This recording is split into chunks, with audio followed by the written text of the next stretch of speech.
আপনাদের সঙ্গে এখন কথা বলাবো মোহাম্মদ ওয়াসিম, তার ডাক নাম সোনু।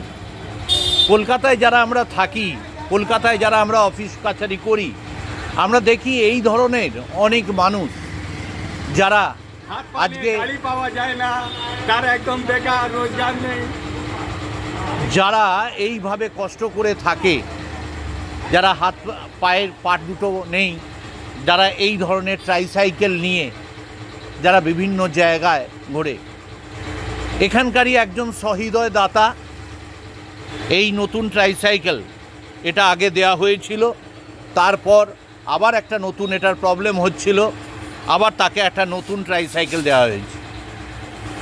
শোনো, এখানকার একজন সহৃদয় দাতা, আমরা তার নাম প্রকাশ করছি না, সে নাম চায় না, যে তোমার পাশে যে এইভাবে দাঁড়িয়েছে তুমি তাদেরকে কি বলবে?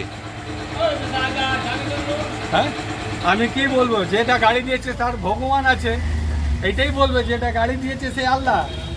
এরকম তো অনেক বড় বড় কাউন্সিলর, এমএলএ, এমপি সবাই আছে, সেই নিজের গান নিজের দেখে, অন্যর গান কেউ দেখে না। কতজন আমাদের মতন মানুষ না খেয়ে মরছে, তাদেরকে সাহায্য করতে পারে না।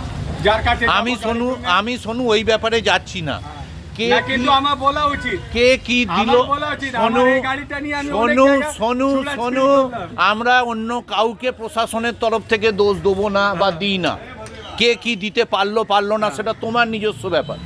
আমাদের যেটা বক্তব্য, আমরা মানুষজনের কাছে আবেদন রাখবো যে যারা এই ধরনের মানুষদের সাহায্য করতে হবে। ধন্যবাদ জানাচ্ছি, কিন্তু কেউ আমাকে দিল না এই নতুন গাড়িটা। এই ছাড়া দুটো গাড়ি আমাকে যে লোকটা দিয়েছে সেটা আল্লাহ, সেকেন্ড আল্লাহ আছে। দুবার বললাম, দুবার দিয়েছে। কাজ করার জন্য ও টাকা দিয়েছে। আমি একটা এমপির কাছে যাব, এমএলএর কাছে, কাউন্সিলরের কাছে গিয়ে বলবো দাদা একটা টোটো রিক্সা আমাকে দিন, সে বলবে যোগাযোগ করবো, তুমি আসো, ইলেকশন পরে আসবো, ইলেকশন বাদে আসো। তখন নিজের গান নিজে ঘুরিয়ে নিল, তখন দেখলো না। আমি কারো নাম নিয়ে বলি না, কিন্তু মুখের উপরে বলে দিই কাজ করার জন্য। আমি ওই ব্যাপারটা শোনু বলতে চাইছি না, আমরা বলতে চাইছি এই ধরনের মানুষদের পাশে দাঁড়াতে হবে।